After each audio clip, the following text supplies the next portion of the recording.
बिस्मिल्लाहिर्रहमानिर्रहीम। आज हम मटीरिया मेडिका की जिस रेमेडी को डिस्कस करने जा रहे हैं वो है सीकेल कॉर न्यूटम। मोस्टली हमारे मटीरिया मेडिका में ये सीकेल कॉर के नाम से मशहूर है। सीकेल कॉर, अगर हम इसकी सोर्स पे गौर करें, इसकी source basically in between plant and animal, जो हमारी किंगडम है फंगाई, यानी फंगस है। बेसिकली इसका ताल्लुक फंगाई किंगडम से है और फंगाई किंगडम की हाइपोक्रेसी या दूसरा नाम क्लेविसिपेटेसी फैमिली, हाइपोक्रेसी या क्लेविसिपेटेसी फैमिली से इस फंगाई का ताल्लुक है। इसकी जीनस का नाम क्लेविसेप्स और इसकी स्पीशी का नाम परप्यूरिया। ये तो इसका प्रॉपर बाइनोमियल नेम है, जिसको हम सीकेल कॉर न्यूटम कहते हैं। कॉमनली इसको एरगॉट कहा जाता है।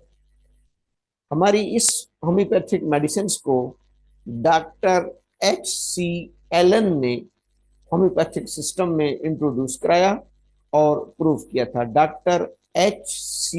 एलन ने इस मेडिसिन को इंट्रोड्यूस कराया है। मीडियम एक्टिंग रेमेडी, यानी इसका ड्यूरेशन ऑफ एक्शन पे अगर हम गौर करें तो 20 to 30 डेज इसका ड्यूरेशन ऑफ एक्शन है, यानी ये मीडियम एक्टिंग रेमेडी है।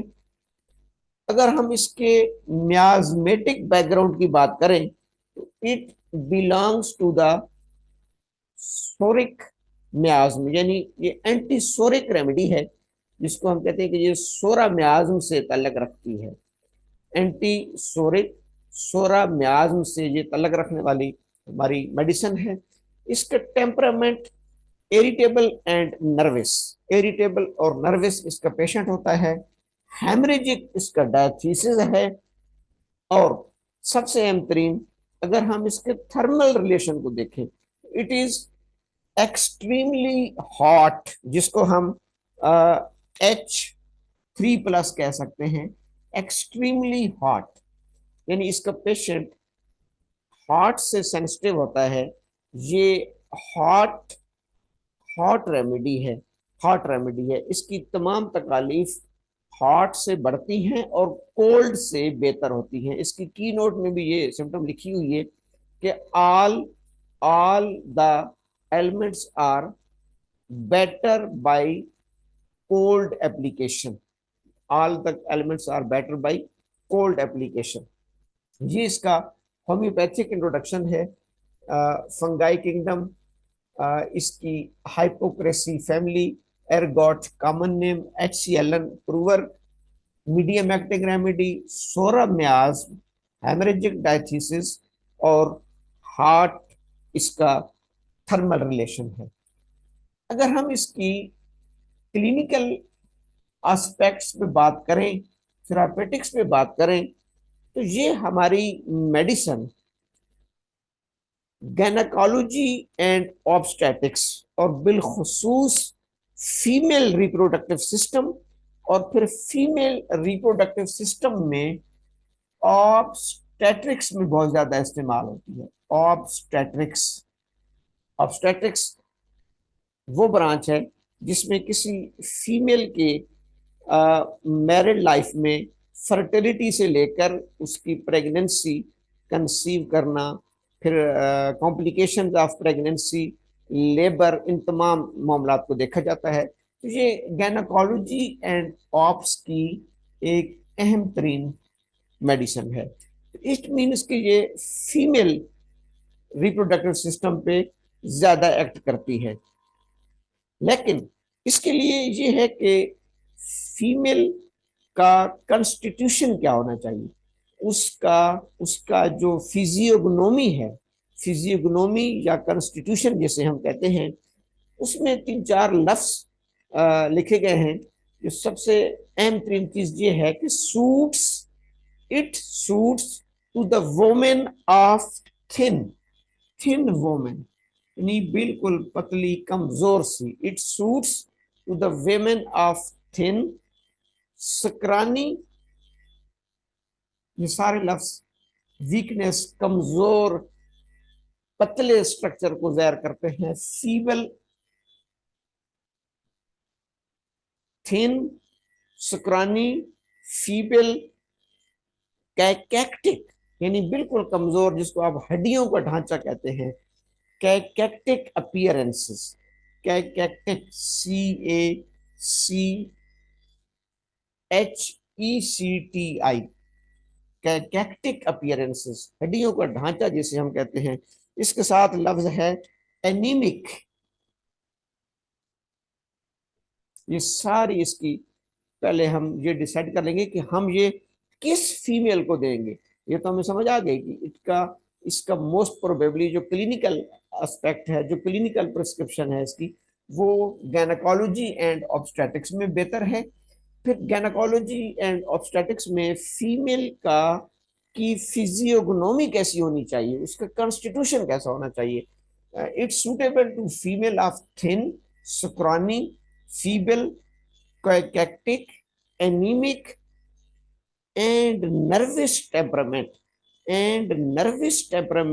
with a pale face and sunken, यानी कि उसके आंखों के गिर्द, जैसे नहीं होते ब्लू सर्कल्स, ब्लू हल्के, उसके आंखों के गिर्द नीले नीले हल्के पड़े हुए होते हैं। तो ये सारा इसका कॉन्स्टिट्यूशन में आता है। इस हमने अब पोर्ट्रेट बनानी है, ड्रग पिक्चर बनानी है, तो पहले हम उसकी पर्सनैलिटी की पिक्चर बना रहे हैं कि उसका फीमेल का कॉन्स्टिट्यूशन कैसा होगा। किस कॉन्स्टिट्यूशन की फीमेल में फिर हम इसको गैनकोलॉजी एंड ऑब्स्टेटिक्स में इस्तेमाल करेंगे। अब इस कॉन्स्टिट्यूशन की फीमेल में सिम्टम्स क्या आएंगी, कंप्लेंट्स क्या आएंगी, इसमें टोटल गैनकोलॉजी और ऑब्स्टेटिक्स की कंप्लेंट्स को हम देखते हैं जो हमें मिलती हैं। A well suited remedy for diseases of the female genital organs, there are irregular menstruation। पहली चीज कि उसका मेंस्ट्रुअल साइकिल डिस्टर्ब होगा, मेंस्ट्रुअल साइकिल उसका इरेगुलर होगा, डिस्टर्ब होगा। Dark fluid blood, labour like pains in the abdomen, उसको हर वक्त ऐसी, हर मेंस्ट्रुअल साइकिल में बिलखुसूस उसको क्रैम्प्स, स्पैजम्स और लेबर की तरह पेन्स महसूस होती हैं। अच्छा, इसकी मैं एक डॉक्ट्राइन बता दूं कि इस फंगस के बारे में ये है कि ये जिस घास को इन्फेक्टेड करता है, यानी इसमें राइटर्स ने ये भी लिखा है कि एक चरागाह थी जहाँ पर ये मवेशी जो है वो अपनी ग्राजिंग करने के लिए जाते थे, तो ये फंगस जिस घास को इन्फेक्टेड करता है, उस घास को एक ब्रीडिंग प्रेग्नेंट काउ ने इनटेक किया था, यानी कि एक गाय ने उस घास को खाया था जिस घास पर ये एर्गोट फंगस था, और वो कौ उस वक्त प्रेग्नेंट थी, तो उसने बच्चे को यानी काफ्स को, बिछड़े को ड्रॉप कर दिया था, उसका मिस कैरेज हो गया था गाय का। उस गाय ने इस फंगस फंगस इन्फेक्टेड ग्रास को खाया था। यहां से अब ये समझ आती है कि वो फीमेल्स, वो खवातीन जिनकी यूट्रस बहुत ज्यादा कमजोर होती है और ड्यूरिंग प्रेगनेंसी वो बार बार थ्रेटेंड एबॉर्शन में जाती हैं, बिलखुसूस थर्ड मंथ एबॉर्शन सिबेना में भी है, एपिस मेलिफिका में भी है, जहां भी हम उनको कंपेयर करेंगे थर्ड मंथ एबॉर्शन में, और उनको थ्रेटेंड एबॉर्शन होती हैं। उनकी यूट्रस के मसल्स, यूट्रस कमजोर होने की वजह से वो जाइगोट को, प्रेगनेंसी को सपोर्ट नहीं कर पाती, और फीमेल बार बार अबॉर्शन में जाती है। इसमें वो बात याद रखनी है, जैसे मैंने कहा कि इसकी इसका प्राइमरी एक्शन, इसका क्रूड एक्शन, इसका फिजियोलॉजिकल एक्शन यह है कि उस कौ ने इस घास को खाया था, तो उस प्रेग्नेंट कौ ने अपने काल्व्स को, अपने बच्चे को ड्रॉप कर दिया। अब इसमें हम क्या करते हैं कि वो फीमेल जो बार बार miscarriage, abortions, threatened abortion से गुजर रही हो, उसकी यूट्रस जो है वो जाइगोट को, फीटस को सपोर्ट ना कर रही हो, there is continuous discharge of watery blood until the next period. एक ये भी है कि उसका मेंस्ट्रुअल साइकिल डिस्टर्ब होगा। दूसरा, उसको दो मेंस्ट्रुअल साइकिल के दरमियान मेटोरेजिया टाइप जिसे हम कहते हैं कि एक एम फेस खत्म होने के बाद दूसरे एम फेस तक उसको continuous oozing of watery blood, यानी कि उसको जैसे ड्रॉपिंग होती रहती है, स्पूटिंग होती रहती है। इससे के साथ साथ during labour there is no expulsive action, तो everything is relaxed. After pains are too long and too painful, ये हमें लेबर में भी सपोर्ट करती है जब पेन्स बहुत ज्यादा लॉन्ग हो रही हो या पेन्स बहुत ज्यादा पेनफुल हो रही हो। इसके साथ अक्सर अल्ट्रासाउंड्स में डॉक्टर साहबान एक एब्रीवेशन लिखी होती है, IUGR,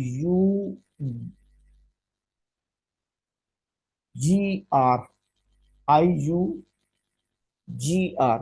intra uterine growth retardation.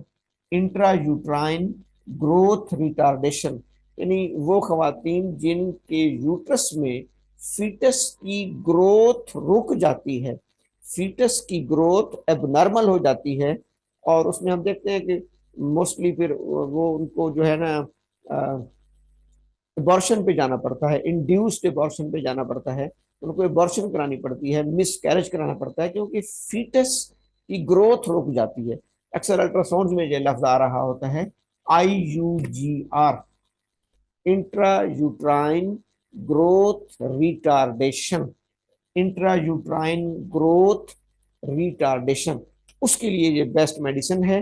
और अगर ये कॉन्स्टिट्यूशन वाइज और सिम्टम्स वाइज सिविलिमम सिविलिबस कुरेंटर के कानून के तहत दी जाए, तो वहाँ फीटस की ग्रोथ को सपोर्ट करती है और फीटस की ग्रोथ को कंटिन्यू करा देती है। यानी लाइक प्रोवाइडेड दैट कि हमें कॉन्स्टिट्यूशन वही मिलना चाहिए जैसे इसमें लिखा हुआ है कि कमजोर, लागर। अच्छा, इसकी पेशेंट को भूख बहुत लगती है। एक तो होता है ना कि भूख ना लगना, एनोरेक्सिया नहीं होता, रेविनस हंगर, बहुत ज्यादा भूख लगती है, रेविनस एपेटाइट। लेकिन भूख लगने के बावजूद उसके अंदर एमेसिएशन होती है, सूखापन होता है, एमेसिएटेड होती है, कमजोर होती है, हालांकि उसको भूख लगती है, लेकिन उसकी जीएटी उसको सपोर्ट नहीं कर पा रही होती, उसकी प्रॉपर जैसे कहते हैं एजेमिलेशन नहीं होती, फूड्स की, न्यूट्रिएंट्स की प्रॉपर एजेमिलेशन बॉडी में नहीं हो रही होती। भूख लगने के बावजूद वो वीक होती है, कमजोर होती है, एमेसिएटेड होती है, और इसी वीकनेस की वजह से एनीमिया में जाती है, थ्रेटेंड एबॉर्शन में जाती है, रिपीटेड मिसकैरेजेस में जाती है। यूट्राइन के मसल्स बहुत कमजोर होते हैं। मसल्स के हवाले से इसमें एक और बड़ी पैथोलॉजी की टर्म है लोकोमोटर इटेक्सिया, लोकोमोटर इटेक्सिया।